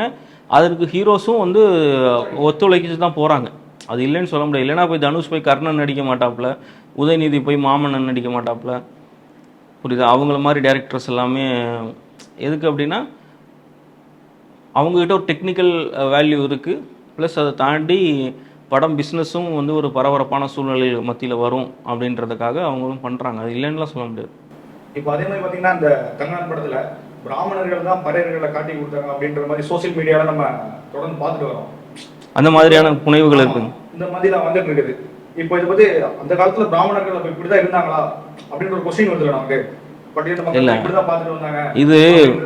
இது வந்து எப்படின்னா ஒரு திட்டமிட்ட திராவிட கழகங்கள் மற்றும் அந்த முற்போக்குவாதிகள் தன்னை சொல்லக்கூடிய பிற்போக்குவாதிகளின் மனநிலையை பிரதிபலிக்கக்கூடிய புனைவுகளாக தான் நான் பார்க்குறேன். என்னன்னா பிராமணர்கள் வந்து எதுக்கு காட்டி கொடுக்கணும்? அதாவது நீங்கள் தான் சொல்லிட்டீங்க அவங்க வந்து மைக்ரோ மைனாரிட்டி, ஆனால் அவங்க பெரிய லெவலில் இருக்கிற இடத்துல இருக்கிறாங்கன்ற மாதிரியான விஷயங்கள் எல்லாம் சொல்கிறாங்க. அதே மாதிரி பிராமணர்கள் வந்து எங்கேயுமே போய் வன்முறையை எடுத்து செயல்பட்டாங்கன்னு இது வரைக்கும் நம்ம எந்த வரலாற்றுலையுமே பார்த்ததே கிடையாது. இவங்களுக்கு ஒரு அஜெண்டா இருக்குது, இவங்க எந்த நிறுவனத்துக்காக, வெளிநாட்டு நிறுவனத்துக்காக வேலை பார்க்குறாங்கன்றது தெரியல. ஏன்னா இந்த படங்கள்லேயே பார்த்தீங்கன்னா புத்தரோட ரிசம்பிளன்ஸில் எல்லாமே நிறையா இருக்குது அப்படின்னு நான் கேள்விப்படுறேன். புத்தர் சிலைகள் அங்கங்கே வச்சு இவர் தான் முனி அப்படின்ற மாதிரிலாம் சொல்லப்படுது. சில வசனங்கள்லாம் இருந்ததாகவும் சென்சார் அதெல்லாம் தூக்கிட்டதாகவும் சொல்கிறாங்க. விநாயக பெருமானை வந்து பூதம்ன்ற மாதிரியான விஷயங்கள் எல்லாம் இவங்க வந்து ரிசம்பிளன்ஸ் பண்ணியிருக்கிறாங்க. ஒரு சமூகத்தை மட்டும் இல்லாமல் இந்து மதத்தையும் இது பண்ணிட்டு வர்றாருன்ற மாதிரி 100% அதுதான் உண்மை. நீங்கள் வந்து பாரஞ்சித்தோட செயல்பாடுகள், வைக்கக்கூடிய குறியீடுகள், படத்தில் வர டயலாக்கு, அவர் இப்போ ரீசெண்டாக ஸ்டேஜில் நின்று பேசினது இது எல்லாமே ஹிந்து மத வெறுப்பை வந்து ரொம்ப ஸ்ட்ராங்காக வந்து சொல்லக்கூடியவர்களாக தான் இருந்திருக்கு.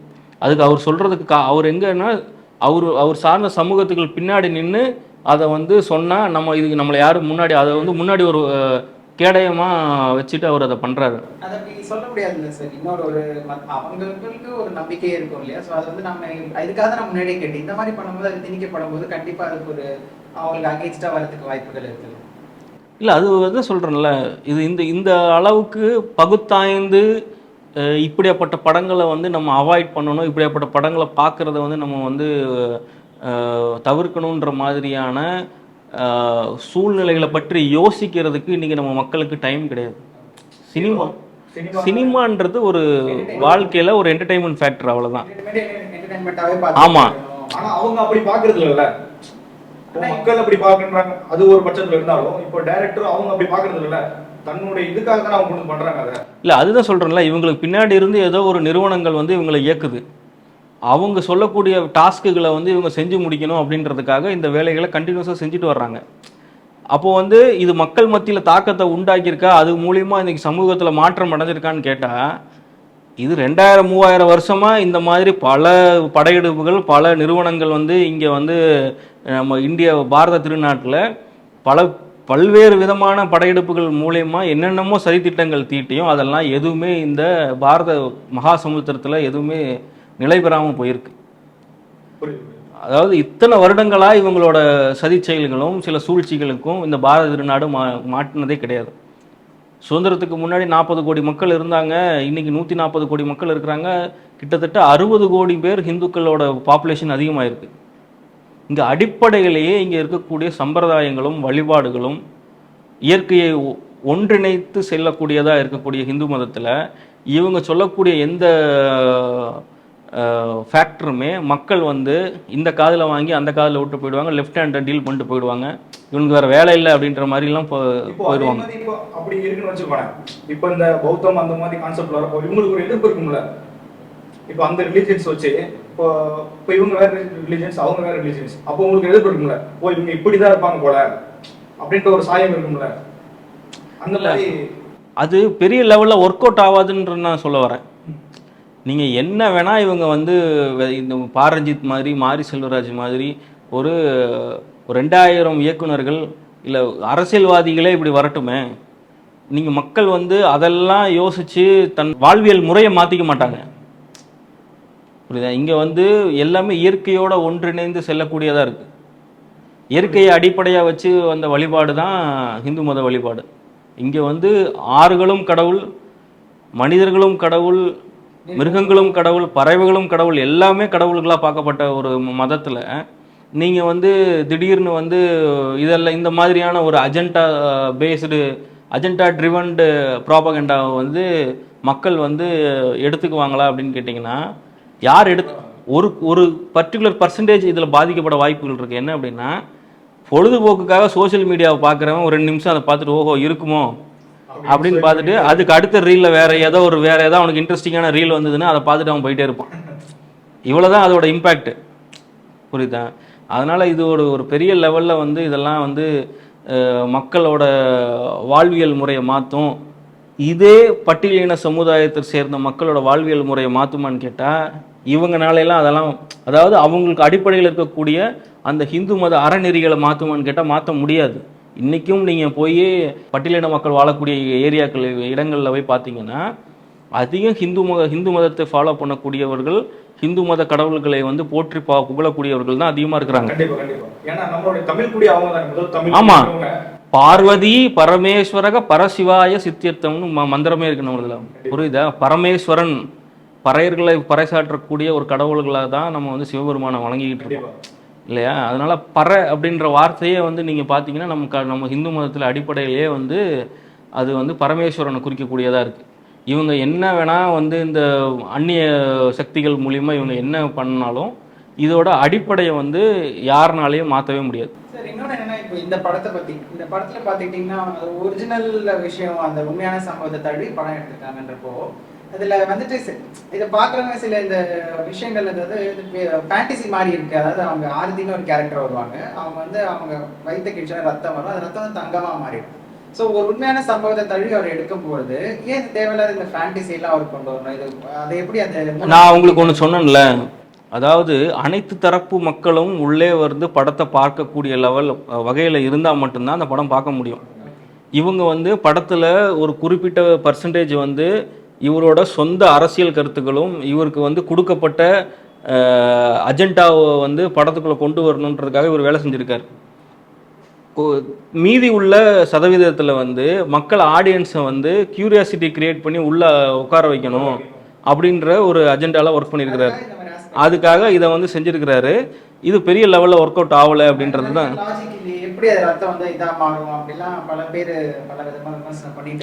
அது வந்து மக்களை முட்டாளாக்கக்கூடிய செயல் அதெல்லாம்.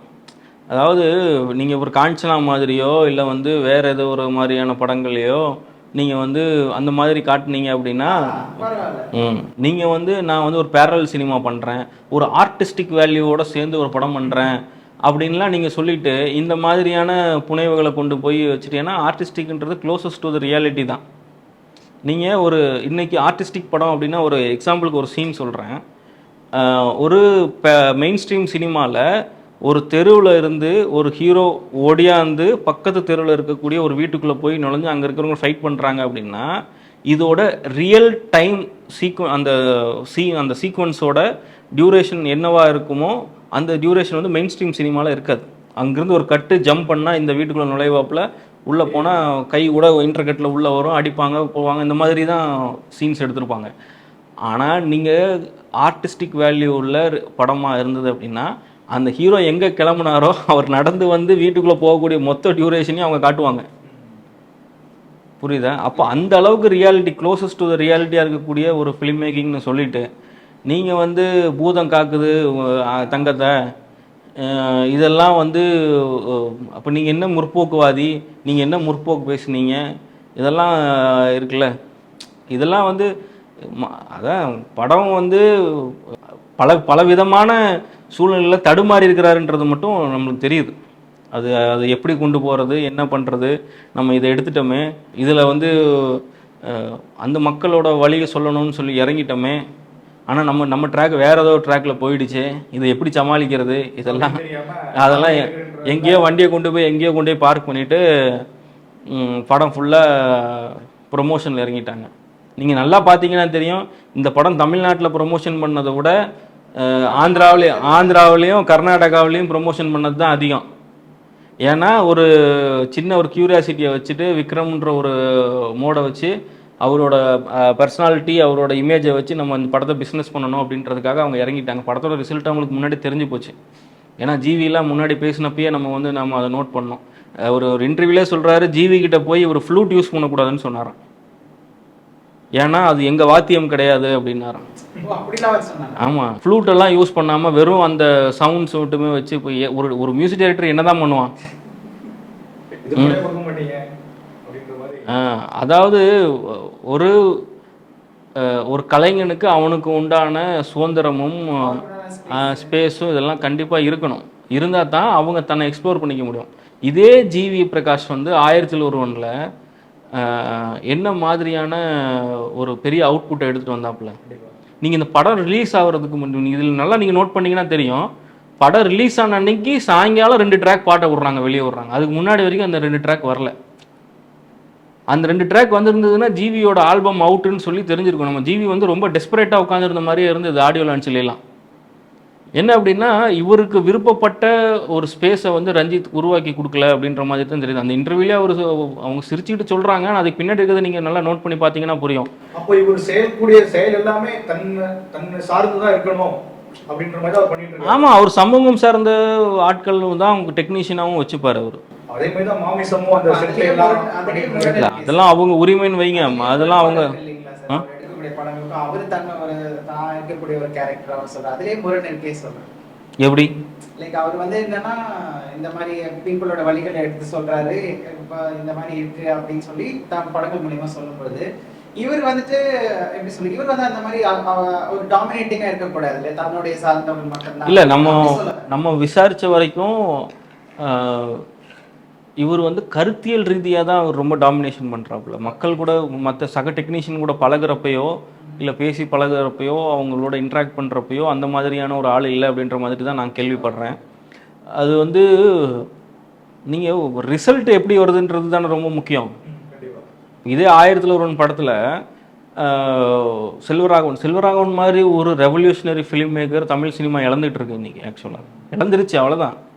ஏன்னா அவர் வந்து 1001 படமாக இருக்கட்டும், புதுப்பேட்டையிலையாக இருக்கட்டும், இதில் சொன்னதை விட இவங்க வந்து பெரிய லெவலில் இவங்க ஒன்று கிராஃப்டில் வந்து பெருசாக அப்படியே கம்பெல்லாம் சுற்றிடல, புரியுதா? ஏன்னா பாலு மகேந்திரா வந்து நான் பாலு மகேந்திராட்ட படித்ததுனால சொல்கிறேன், பாலு மகேந்திரா அவர் அடிக்கடி சொல்லக்கூடிய வார்த்தைகள், ஒரு நல்ல சினிமாவுக்கு உண்டான வார்த்தைகள் அவர் சொல்லுவார். எப்படின்னா, உன்னிடமிருந்து எடுக்கப்படக்கூடிய ஒரு கதை, அதாவது நம்ம லைஃப்பில் எக்ஸ்பீரியன்ஸ் பண்ணியிருக்க ஒரு கதை, அல்லது சமூகத்தின் மத்தியில் இருந்து எடுக்கப்படும் ஒரு கதை, எந்தவித சமரசத்திற்கும் உட்படாமல் அல்லது குறைந்த சமரசத்திற்கு மட்டுமே உட்படுமே ஆனால் ஊடக ஆளுமை உள்ள படைப்பாளியாக, இந்த வார்த்தையை கவனிக்கணும், ஊடக ஆளுமை உள்ள படைப்பாளியாக இருக்கும் பட்சத்தில் அங்கே ஒரு நல்ல சினிமா உருவாக வாய்ப்புண்டுன்னு சொல்லியிருக்கிறார் பாலு மகேந்திரா. அது ஒரு நல்ல சினிமான்னு கூட சொல்லலை, நல்ல சினிமா உருவாக வாய்ப்புண்டுன்னு சொல்லியிருக்கிறார். இந்த வார்த்தைகளை கேட்டு தான் அவர் கீழே வந்தவங்கெல்லாம் பெரிய சாதனையாளர்களாக மாறினாங்க, புரியுதா? அப்போ என்ன அப்படின்னா, அவர் சொன்னது பாருங்கள், ரொம்ப க்ளீன் ஃபேக்ட். நான் என்னோடய லைஃப்பில் நான் எக்ஸ்பீரியன்ஸ் பண்ணக்கூடிய ஒரு சம்பவமோ இல்லை ஒரு கதையோ இல்லை நான் சார்ந்த சமூகத்தில் இருக்கக்கூடிய ஒரு கதையோ, நான் இந்த 2வது வரி தான் ரஞ்சித் மேலே வச்சு நான் பார்க்குறேன். தான் சமூகத்தில் நடக்கக்கூடிய ஒரு அவலங்களோ ஒரு நிகழ்வுகளோ ஒரு வாழ்வியல் முறையோ இதை நான் எடுத்து எந்த சமரசத்திற்கும் உட்படாமல் ஊடக ஆளுமை உள்ள படைப்பாளியாக, அது ரொம்ப முக்கியம். நீங்கள் படம் பார்க்கக்கூடிய மக்களுக்கும் நீங்கள் வந்து படம் அதாவது உங்களோட டெக்னிக்கல் வேல்யூக்கும் நடுவில் மீடியேட்டராக நின்று அதை கரெக்டான முறையில் ப்ரெசென்ட் பண்ணால் அங்கே ஒரு நல்ல சினிமா உருவாகும்னு சொல்கிறாரு. இந்த மாதிரியான சினிமாவை அணுகக்கூடிய முறை இருக்குல்ல, இதுதான் வந்து உங்களுக்கு பெரிய லெவலில் எடுத்துகிட்டு போகும். இப்போ பாலா வந்து பிதாமகன் ஒரு படம் பண்ணார். அதில் கமர்ஷியல் வேல்யூ வந்து ஆட் பண்ணணும் அப்படின்றதுக்காக அவர் வந்து அந்த விளிம்பு நிலை மக்கள் வாழக்கூடிய ஒரு தேனி மாதிரியான ஒரு தேனி போடி மாதிரியான ஒரு பகுதிகளில் அந்த மக்கள் தன்னோட வாழ்வியல் முறையை வந்து எவ்வளோ அழகாக வாழ்கிறாங்க, இவங்களுக்குள்ளே இருக்கக்கூடிய சந்தோஷத்தை வந்து இவங்களுக்கு சந்தோஷம், இவங்களுக்கு அவங்க even though if they are சிறைக்கு சென்று வந்து சிறைவாசிகளாக இருந்தால் கூட அவங்களோட நார்மல் வாழ்க்கை முறையில் அவங்க எவ்வளோ சந்தோஷமாக இருந்தாங்கன்றதை வந்து அவ்வளோ அழகாக அந்த இளங்காத்து வீசுதே பாட்டில் வந்து அவ்வளோ அழகாக சொல்லியிருப்பார் பாலா இல்லையா? அப்போது இதை விட நீங்கள் என்ன சொல்லிட முடியும்? நீங்கள் என்ன நீங்கள் தூக்கி கொண்டு போய் நிப்பாட்டிடுவீங்க? அப்போ என்னன்னா இவங்க நோக்கம் எல்லாமே வந்து அது வேற ஒரு ட்ராக்ல போகுது. இது வந்து இயற்கையாகவே தமிழ்நாட்டில் பல பேரும் ட்ரை பண்ணி வேறு வேறு தளங்களில் ட்ரை பண்ணி அது செல்லுபடியாகாமல் வந்த வழியே காணல் நீராக திரும்பி போனவங்கள தான் நான் பார்க்க போகிறேன். அதே மாதிரி தான் இவங்களும் இருப்பாங்கன்றதை நான் நினைக்கிறேன். சமூக நீதி அப்படின்ற மண்ணால் தான் வந்து மண்ணு நம்ம தமிழ்நாடு அப்படின்றதுனால தான் வந்து இந்த மாதிரி படங்கள், இந்த ஒடுக்குமுறை பற்றியா இருக்கட்டும், இல்லை அந்த தாழ்த்தப்பட்ட சமூகத்தினர் பற்றியா இருக்கட்டும், அவங்களோட வழிகள் அதெல்லாம் இங்கே மட்டும் வருதா, இல்லை மற்ற இதெல்லாம் கூட இந்த மாதிரி எக்ஸ்ப்ளோர் எதுவும் பண்ணுறாங்களா, வருதா வரலையா, அங்கெல்லாம் இந்த மாதிரி பிரச்சனைகள் இல்லையா? இல்லை, அப்படிலாம் இல்லை. அதாவது அவங்க சொன்ன இவங்க இந்த அன்டச்சபிலிட்டி, டபுள் டம்ளர் மெத்தடு, அப்புறம் வந்து அதாவது விளிம்பு நிலை மக்களுக்கு எதிரான ஆதிக்கம் சம்பந்தப்பட்ட மாதிரியான சில கதைகள் எல்லாமே நம்ம சமீப காலமாக வேற்று மொழிகள் ரொம்ப பெரிய லெவலில் ஹிட்டான படங்கள்லேயே அதை வந்து அவங்க வந்து சொல்லியிருக்கிறாங்க. இப்போ வந்து உதாரணத்துக்கு எடுத்தீங்க அப்படின்னா காந்தாரா எடுத்துக்கிட்டிங்க அப்படின்னா அந்த படத்தோட ஓப்பனிங் சீனில் ஒரு ராஜா வந்து அந்த பெரும் நிலப்பரப்பை கொண்டு இருக்கக்கூடிய ஒரு ராஜா வந்து ஒரு தேடுதலுக்காக காட்டுக்குள்ளே போய் அங்கேருந்து அங்கே இருக்கக்கூடிய பழங்குடியினர் மக்கள் வந்து இந்த ஒளி எந்த தூரத்தை வரைக்கும் கேட்குதோ அந்த இடத்துல இருக்கக்கூடிய நிலம் பரப்பை வந்து என் மக்களுக்காக கொடுக்கணும்னு அந்த ராஜா எழுதி கொடுப்பார். புரியுதா? இப்போது இங்கிருந்து இது பீரியட் ட்ராவல் பண்ணி அந்த ஹீரோவோட வாழ்வியல் முறைக்கு வந்துருச்சு அப்படின்னா அதே வம்சத்துலேருந்து வந்தவங்க இது என்னோட நிலம், இந்த மக்கள் வந்து வச்சுருக்காங்கன்றதுக்காக ஒரு வஞ்சத்தின் மூலயமா அந்த வில்லன் செயல்படுறப்போ கடவுளே ஹீரோவின் உடம்புல வந்து இறங்கி அதை சரி செஞ்சு அந்த மக்களுக்கு திரும்ப மீட்டு கொடுக்குற மாதிரியான படங்களை இந்தியா ஃபுல்லாக பல ஆயிரம் கோடி வசூல் பண்ண காந்தாரா வந்து சொன்னிச்சு. புரியுதா? அந்த காந்தாராவிலேயே அன்டச்சபிலிட்டி பார்த்தினா ரிசம்பிளன்ஸ் சீன்ஸ் எல்லாம் நிறையா இருக்கும். அதே மாதிரி தெலுங்குல பார்த்தீங்க அப்படின்னா ரங்கஸ்தலம்னு ஒரு படம், அதாவது ரங்கஸ்தலம்னு ஒரு படம் வர்றதுக்கு முன்னாடி வரைக்கும் தெலுங்கு சினிமாவில் ஒரு ஹீரோ அப்படின்னா ஒரு கலர்ஃபுல்லான ட்ரெஸ்ஸு, ஒரு கூலிங் கிளாஸ் போட்டுக்கிட்டு ஒரு லவர் பாய் மாதிரி, சாக்லேட் பாய் மாதிரி வந்துக்கிட்டு இருந்த ஒரு சினிமா வந்துட்டு இருந்த சூழ்நிலையில் இந்த ரங்கஸ்தலம்னு ஒரு படம் வந்ததுக்கப்புறம் அதோட தெலுங்கு சினிமாவே டோட்டல் ரெவல்யூஷனாக மாற்றிடுச்சு வேறு லெவலில். என்ன அப்படின்னா அந்த இரட்டை டம்ளர் முறையை பற்றின சில சீன்ஸ் எல்லாம் அந்த படத்தில் வச்சுருப்பாங்க. அதாவது மற்ற சமூக மக்களை வந்து தாக்காத வகையில் எடுக்கப்பட்ட ஒரு படங்களாக இருக்கும் அது எல்லாமே. அதாவது அவங்களுக்கு எதிரான வன்முறையை தூண்டியிருக்க மாட்டாங்க அவங்க. அது நீங்கள் நல்லா பார்த்தீங்கன்னா தெரியும். அது ரொம்ப நீங்கள் இதெல்லாம் ஹேண்டில் பண்ணுறப்போ ரொம்ப தின் லைனில் ரொம்ப ஜாக்கிரதையாக ஹேண்டில் பண்ணணும். இந்த அன்டச்சபிலிட்டி மாதிரியான விஷயங்கள் எல்லாம் சொல்கிறப்போ மாற்று சமூக மக்கள்களை வந்து நீங்கள் வந்து ரொம்ப அவங்களுக்கு வந்து முகம் சுளிக்காத வகையில் படம் பண்ணியிருப்பாங்க. இந்த ஒப்பெண்ணான்னு ஒரு படம் இருந்தது, அது விஜய் சேதுபதி தான் வந்து ஹீரோயினுக்கு வந்து அப்பாவை நடிச்சிருப்பார். அதில் வந்து ஒரு மீனவ சமுதாயம் சேர்ந்த ஒரு ஹீரோ வந்து விஜய் சேதுபதி மாதிரியான ஒரு ஜமீன்தார் மிராஸ்தாரர் மாதிரியான இருக்கக்கூடிய ஒரு ஆளுமையினோட ஒரு பெண்ணை வந்து கல்யாணம் பண்ணுறப்போ அவர் என்ன மாதிரியான ரிவெஞ்ச் எடுக்கிறாரோ அதன் மூலிமா என்ன வந்துச்சுன்றது கிளைமேக்ஸ். இதெல்லாமே வந்து அங்கேயும் எடுக்கப்பட்டுட்டு தான் இருந்தது, அங்கேயும் பெரிய லெவலில் வரவேற்பு பெற்றுட்டு தான் இருந்தது. இங்கே வரவேற்பு கிடைக்காததுக்கு உண்டான காரணம் என்ன அப்படின்னா இவங்க எல்லாம் ஒரு அரசியல் கட்சிக்கு பின்னாடி போய் நின்றுக்கிட்டு அவங்களோட ஊதுகுழலாக இவங்க வேலை செய்கிறாங்க. இல்லைனா வேறு ஏதாவது ஒரு அந்நிய சதி செயல்கள் செய்யக்கூடிய அந்நிய அமைப்புகளுக்கு முன்னாடி நின்றுக்கிட்டு இவங்க அதுக்காக வேலை செய்கிறாங்க. இப்போ இது இவங்களோட நோக்கம் வந்து மக்களுக்கு ரொம்ப தெளிவாக தெரியுது. அதனால் இதெல்லாமே வந்து ஒரு பெரிய லெவலுக்கு கேஜிஎஃப் போய் படம் எடுத்துக்கோங்க, யஷ் நடித்த கேஜிஎஃப் எடுத்துக்கோங்க. அதுலேயே வந்து பார்த்தா ஒரு ஹீரோவோட எழுச்சி எங்கே இருக்கும் அப்படின்னா விளிம்பு நிலை மக்களை வந்து அவன் அந்த ஹீரோ வந்து உள்ளே போன ரீசன் வேறு ஒன்றா இருக்கும். ஆனால் அவனோட எழுச்சி எங்கே இருக்கும் அப்படின்னா அங்கே இருக்கிற மக்கள் வந்து ரொம்ப வன்முறைக்கு ஆளாக்கப்படுறாங்க அப்படின்னாலும் அங்கிருந்து வெகுண்டெழுந்து ஒரு ஹீரோவாக வந்து அவன் ஃபார்ம் ஆகி அந்த மக்களை வந்து அந்த அடிமைத்தனத்திலிருந்து வெளியே கொண்டு வர்றது தான் கேஜிஎஃப் இல்லையா? நீங்கள் அந்தளவுக்கு கன்வின்சிங்காக உங்களுக்கு ஸ்டோரி சொல்ல தெரியல, இங்கே விக்ரமுக்கு வந்து நீங்கள் கோமணத்தை கட்டி விட்டுக்கிட்டு படம் ஃபுல்லாக வந்து எனக்கு ரொம்ப வருத்தம் என்னென்னா விக்ரம் எந்த மாதிரியான ஒரு சூழ்நிலையில் அவர் வந்து ரொம்ப கஷ்டப்பட்டு உடலை உருக்கி அந்த மாதிரிலாம் நடிக்கிறதோ அந்த படங்கள்லாம் எதுவுமே ஓட மாட்டேங்குது. அது அவர் வந்து ஒரு பகடக்காய் மாதிரி யூஸ் பண்ணிக்கிட்டு இவங்கெல்லாம் வந்து இப்படி படம் பண்ணுறன்ற பேரில் ஒரு ஹீரோ அப்பியரன்ஸ் வேல்யூ கூட அவருக்கு இல்லாமல் போயிடுச்சு இந்த படத்தில்.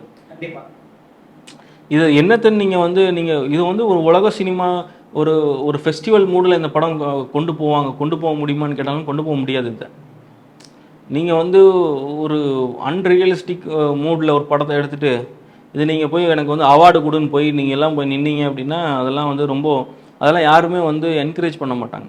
நீங்கள் மெயின் ஸ்ட்ரீம் படம் பண்ணால் மெயின் ஸ்ட்ரீம் படம் பண்ணணும். நீங்கள் பேரலல் சினிமாவுக்கு படம் பண்ணுறேன், நான் பேரலல் சினிமாவை போயிடுறேன் அப்படின்னா அது இந்த கொட்டுக்காளி டைரக்டர் வினோத் ராஜா அவர் மாதிரியான ஒரு மூடில் போயிடணும். நீங்கள் ரெண்டுக்கும் நடுவில் நின்று நான் இந்த பக்கமும் கொஞ்சம் அந்த பக்கமும் கொஞ்சம் எதுலேயுமே ஒழுங்காக பண்ணாமல் நீங்கள் படம் எடுத்தீங்கன்னா இப்படி தான் போகும். ஏன்னா நம்மளோட நோக்கம் வந்து தெளிவாக இருந்ததுன்னா மக்கள் கண்டிப்பாக வந்து ஆதரிப்பாங்க. உங்கள் உழைப்பு வந்து இப்போ என்ன நீங்கள் இப்போ நீங்கள் எல்லாரும் ரொம்ப உழைச்சாங்க அப்படின்லாம் இந்த படத்தில் சொல்கிறாங்க, வெறுங்காலில் நடந்தாங்க, எல்லாம் ஓகே. நீங்கள் நோக்கங்கள் சரியாக இருக்கணும்ல, நோக்கங்கள் சரியாக இருந்தால் மக்கள் சரியாக வந்து வரவேற்பாங்க. அது சரியாக இல்லை அப்படின்னா இது வந்து எங்கேயுமே ஒரு கொண்டாட முடியாத ஒரு படமாக போயிடும். எனக்கு கபாலிலாம் நம்ம அப்படி தான் பார்த்தோம். கபாலி வந்து ரஜினியை வச்சு செஞ்சிட்டாரேன்ற கமெண்ட்ஸ் தான் ஃபஸ்ட்டு 2-3 நாள் போட்டுச்சு. ரஜினியை வந்து யூஸ் பண்ணிட்டாரு, படம் ஒன்றும் செகண்ட் ஹாஃப்லாம் சரியில்லை, சிஜிலாம் சரியில்லை அப்படின்ற மாதிரியான பேச்சுக்கள் தான் இருந்தது. ஆனால் அது வந்து கலைப்பிலி தானுன்னு ஒரு பெரிய வியாபாரக்காரர் வந்து அதை வியாபாரம் பண்ணி காமிச்சார். அதன் மூலமாக தான் அவருக்கு அடுத்தடுத்து படங்கள் வந்தது. அது பார்ப்போம். நம்ம இந்த திட்டமிட்டு செயல்படுற எந்த செயல்களுமே வந்து பெரிய லெவலில் பலன் கிடைக்காது. மற்ற மொழிகள் படங்கள்லேயும் விளிம்பு நிலை மக்கள்களை பற்றி ரொம்ப இவங்கள மாதிரி ரொம்ப ஒரு அக்ரெசிவாக சொல்லலைன்னா கூட அவங்களோட வழிகளை பதிய வைத்த படங்கள்னு நிறையா இருக்குது. அது நீங்கள் என்ன தான் நீங்கள் ஒரு படத்தில் சொன்னீங்கன்னாலும் அது கமர்ஷியல் ஹிட் ஆகணும். அது நீங்கள் மெயின் ஸ்ட்ரீம் தியேட்டருக்கு கொண்டு வந்துட்டீங்க அப்படின்னா அங்கே மக்கள் உட்காந்து பார்த்து ரசிக்கணும். நான் இங்கே படம் பார்த்துக்கிட்டே இருக்கிறப்போ சம்மந்தமே இல்லாமல் எனக்கும் அதுக்கும் கனெக்டே இருக்காது. இப்போ அங்கே வந்து ஒரு விளிம்பு நிலை மக்களை யாரோ ஒருத்தர் வந்து துன்புறுத்துகிற மாதிரி காட்சிகள் வருதுன்னு வைங்களேன், அதுக்கும் நம்மளுக்கும் அதாவது அந்த மக்கள் அடித்தவங்களுக்கும் சரி, அடி வாங்கினவங்களுக்கும் சரி, அடி வாங்குறவங்களுக்கும் சரி, அடிக்கிறவங்களுக்கும் சரி, யாருக்குமே எனக்கும் அதுக்கும் சம்மந்தம் இல்லைன்னு வைங்களேன். நான் அந்த படத்தை உட்காந்து பார்க்குறப்போ எனக்கு என்ன தோணும்?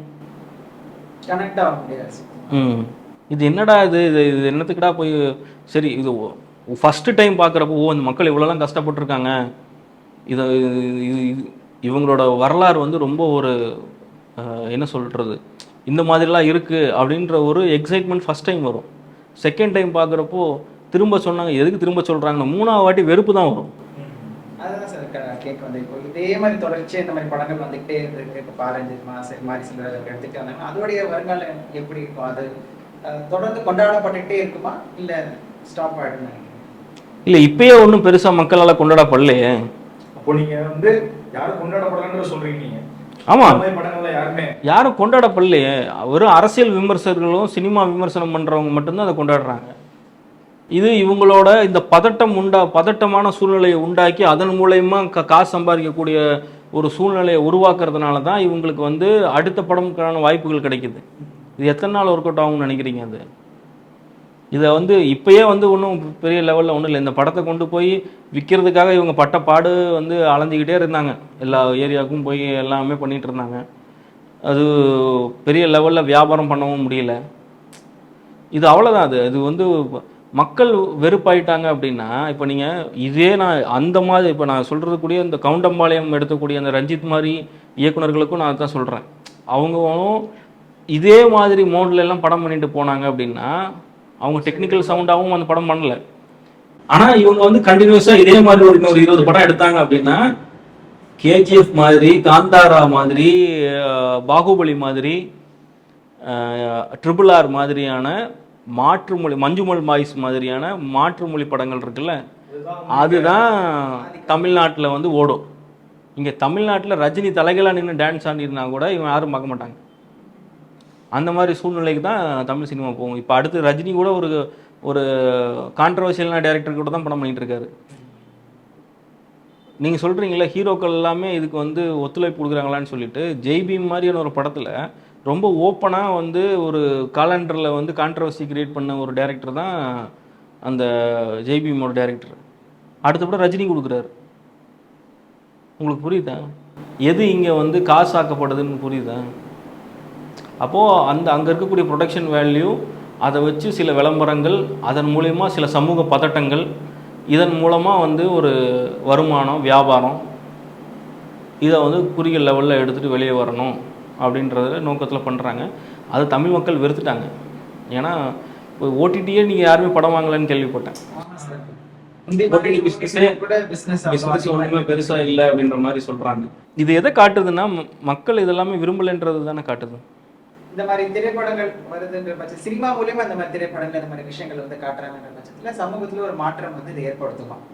இல்லை, இது எனக்கு பாலுமேந்திரா சொன்னதை நான் உங்களுக்கு சொல்கிறேன். பாலுமேந்திராவுக்கு அவரோட குருவான சத்யஜித் ரே வந்து இதை சொன்னதாக அவர் சொல்லுவார் அடிக்கடி. திரைப்படம் அப்படின்றது வந்து என்ன அப்படின்னா சமூக மாற்றத்துக்கானது கிடையாது. அதாவது ஒரு திரை ஆளுமை உள்ள ஒரு படைப்பாளியாக ஒரு இயக்குனர் வந்து தன்னோட கோவத்தை பதிய வைக்க மட்டும்தான் முடியும். அதன் மூலயமா சமூகத்தில் மாற்றங்கள்ன்றது எந்த காலத்திலையுமே ஏற்படாதுன்னு நம்ம இந்திய சினிமாவோட தந்தைன்னு சொல்லக்கூடிய சத்யஜித் ரேவே அதை சொல்லியிருக்கிறார்.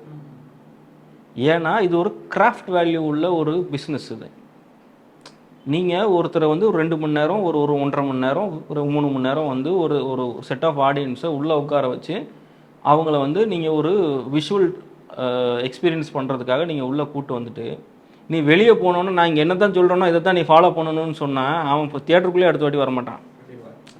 புரியுதா? இதனால் எந்த மாற்றமும் வராதுன்னு மிகப்பெரிய லெஜெண்டுங்கெலாம் சொல்லிட்டாங்க. நீங்கள் இந்தியன் 1 வந்ததுக்கப்புறம் மக்கள் லஞ்சம் கொடுக்குறதையும் நிப்பாட்டி இருக்கணும், லஞ்சம் வாங்குறதையும் நிப்பாட்டி இருக்கணும். நடந்துச்சா? அதுக்கப்புறம் எவ்வளோ பெரிய ஸ்கேம்லாம் வந்துச்சு. இன்றைக்கி நீங்கள் போய் ஒரு கவர்மெண்ட் ஆஃபீஸ்லேயோ இல்லை ஏதாவது ஒரு பொதுத்துறை நிறுவனங்கள்லேயோ நீங்கள் போய் ஏதாவது ஒன்று அப்ளை பண்ணி வாங்குறதுனா இன்றைக்கி எவ்வளோ கஷ்டமாக இருக்குது. சினிமான்றது வந்து ஒரு என்டர்டெயின்மெண்ட் வேல்யூவாக தான் மக்கள் பார்ப்பாங்க. தியேட்டரை விட்டு வெளியே வந்தோன்னா அவனுக்கு 1008 பிரச்சனை இருக்குது. இப்போ இந்த ஒரு படம் வந்து 1லேருந்து 10ஆம் தேதிக்குள்ளே ரிலீஸ் ஆகுதுன்னு வைங்க, அவன் போய் படம் பார்க்க போகிறான். படம் பார்த்துட்டு வெளியே வந்தோடனே அவனுக்கு ஒரு 8ஆம் தேதி 6ஆம் தேதியில் ஒரு படம் ரிலீஸ் ஆகுதுன்னா 10ஆம் தேதிக்குள்ளே இஎம்ஐ கட்டணுன்ற பிரச்சனைக்கு அவன் ஓட ஆரம்பிச்சிருவான். இவன்கிட்ட போய் நீங்கள் வந்து நான் சொல்கிற மாதிரி தான் நீ வாழணும், நான் சொல்கிற பிரச்சனையை தான் நீ பேசணும், நான் சொல்கிற மாதிரி தான் நீ இருக்கணும் அப்படின்ற மாதிரிலாம் நீங்கள் போய் அவனுக்குள்ளே திணிச்சிங்கன்னு வைங்களேன், அவன் வந்து அவுட் பஸ்ட் ஆகிட்டு போயிடுவான் வெளியே. அட போங்கடா, உங்களுக்கு வேறு வேலையே இல்லை, உங்களுக்கு இது மூலிமா வருமானம், படம் பார்க்க வந்தது குத்தமாடா, உங்களை நம்பி தியேட்டருக்கு வந்தது குத்தமாடா, இனிமேல் வரவே இல்லைடா அப்படின்ட்டு போயிடுவாங்க. அதான் சார். ஸோ ரொம்ப நேரம் வந்து நம்ம தங்களை பற்றி மட்டும் இல்லாமல் திரைப்படம் அதோடைய அதில் இருக்கக்கூடிய அரசியல் அண்ட் ஃபியூச்சரில் அது எப்படி இருக்குன்ற மாதிரி பல விஷயங்களை வந்து இன்றைக்கி வந்து நம்ம பேசணும். முக்கியமாக நம்ம கேட்டு கேள்விக்கலாம் இல்லை, இது நம்மளுக்கு என்னென்னா ரஞ்சித் மேலே இருக்கக்கூடிய தனிப்பட்ட ஒரு வெறுப்பு அதெல்லாம் ஒன்றும் கிடையாது. என்னென்னா ஒரு என்டர்டைன்மெண்ட். என்னால் தியேட்டருக்கு ஒரு ஞாயிற்றுக்கிழமைகளில் போய் இப்போ நான் போகலான்னா நான் என்ன யோசிக்க வேண்டியதாக இருக்குது. இவனுக்கு எதையாவது ஒன்று சொல்லி நம்மளை போட்டு மைண்ட் அப்செட் பண்ணிடுவாங்களோ அப்படின்ற மாதிரி இருக்குது. போய் உள்ளே ரெஃப்ரெஷ் பண்ணுறணும். இப்போ தியேட்டருக்கு உள்ளே போகிறோன்னா எனக்கு அங்கே ஏதாவது ஒரு விஷுவலோ ஒரு சவுண்டோ, ஏன்னா சினிமான்றது ஆடியோ விஷுவல் மீடியம், இது ரெண்டில் இருக்கக்கூடிய எக்ஸலன்ஸை பார்க்குறதுக்காக தான் தியேட்டர் போகிறது. அங்கே போய் ஒரு 2.5 மணி நேரம் உட்காந்து அதை ரசிக்க போகிறோம். இவங்க உட்காந்து இதெல்லாம் சொல்லிக்கிட்டு உட்காந்து அரசியல் பண்ணுறேன். நான் என்னென்னா நீங்கள் அரசியல் பண்ணுறதா இருந்ததுன்னா போங்க, எத்தனையோ கட்சி இருக்குது, போய் உட்காந்துட்டு அரசியல் பண்ணுங்கள். நீங்கள் மக்கள் ரசிக்கக்கூடிய மீடியத்தில் போய் உட்காந்துக்கிட்டு நான் இதைத்தான் பண்ணக்கூடாது, இதை பண்ணக்கூடாது, இதெல்லாம் சொல்கிறதுக்கு வந்து திரைப்படைப்பாளிகள் வந்து அந்த உரிமையெல்லாம் அவங்களுக்கு கிடையாது. மக்களுக்கு தெரியும் அவங்க எப்படி வாழணும், என்ன மாதிரியான வாழ்வியல் முறையில் இருக்கணும், எது சரி எது தப்பு, இதெல்லாம் தெரிஞ்சு தான் வாழ்கிறாங்க. என் கிராமப்புறங்களில் இருக்கிறவங்க விளிம்பு நிலை மக்கள் இருக்கக்கூடிய மூதாதையர்கள்லாம் வந்து ஒன்றும் முட்டாள்கள் கிடையாது. அவங்க நீங்கள் இன்றைக்கி ஏதோ ஒரு மாடர்ன் லைஃப்பில் நீங்கள் என்னத்தையோ பார்த்துட்டு வந்து எதையோ கற்றுக்கிட்டு வந்து நீங்கள் கேமராவுக்கு பின்னாடி ஒரு 20 கிராஃப்ட் இருக்குது. அந்த 20 கிராஃப்டை வந்து அறகுறையாக படிச்சுட்டு வந்து நீங்கள் என்ன வேணால் பண்ணலாம். அடிப்படையிலேருந்து கஷ்டப்பட்டு வந்தவங்களுக்கு தெரியும் அதோட வழி என்ன, அவங்களுக்கு அந்த வாழ்க்கையை ரன் பண்ணுறதுக்கு என்ன, அவங்களோட வாழ்க்கை அவங்களோட எதிர்காலம் எப்படி இருக்கும், வருங்கால சந்ததிகள் எப்படி போகணும், எப்படி அவங்கள வந்து முன்னெடுத்து மக்கள்கிட்ட கொண்டு போகணுன்றதெல்லாம் அவங்களுக்கு நல்லா தெரியும். அதனால் இந்த குறுக்கு சால் ஓட்டிக்கிட்டு இருக்கிற வேலையெல்லாம் இன்னும் கொஞ்ச நாளில் இப்போ இந்த நாளே பார்த்தா தியேட்டரில் எங்கேயுமே 100% ஆக்குபென்சி கிடையாது. கங்கலானா இருக்கட்டும், அதுக்கு முன்னாடி வந்து எந்த படங்களாக இருக்கட்டும், நாளே தியேட்டருக்கு போக மாட்டேங்கிறான். 10 நாளில் ஓடிடியில் வந்துடும், இல்லைன்னா டெலகிராமில் வந்துடும், பார்த்துடலான் இருக்கான் அவன். அவன்கிட்ட போயிட்டு நீங்கள் இந்த மாதிரி படம்லாம் கொடுத்தீங்கன்னா அவன் டெலகிராம் இன்றைக்கி அதுவும் இல்லாமல் சோஷியல் மீடியாவோட பிளாட்ஃபார்ம்லாம் பார்த்தா 30 செகண்ட் ரீல்ஸ் பார்க்குறதுக்கு தான் ஆள் இருக்கிறான். கண்டிப்பாக நீங்கள் 10 நிமிஷம் கண்டென்ட் கொடுத்தாலும் பார்க்குறக்கு ஆள் இல்லை. அப்படி இருக்கிறப்போ இவங்களோட இதெல்லாம் வந்து பெரிய லெவலில் ஒன்றும் இதாகாது. அதான் சொல்ல வந்தேன். சரி, நன்றி.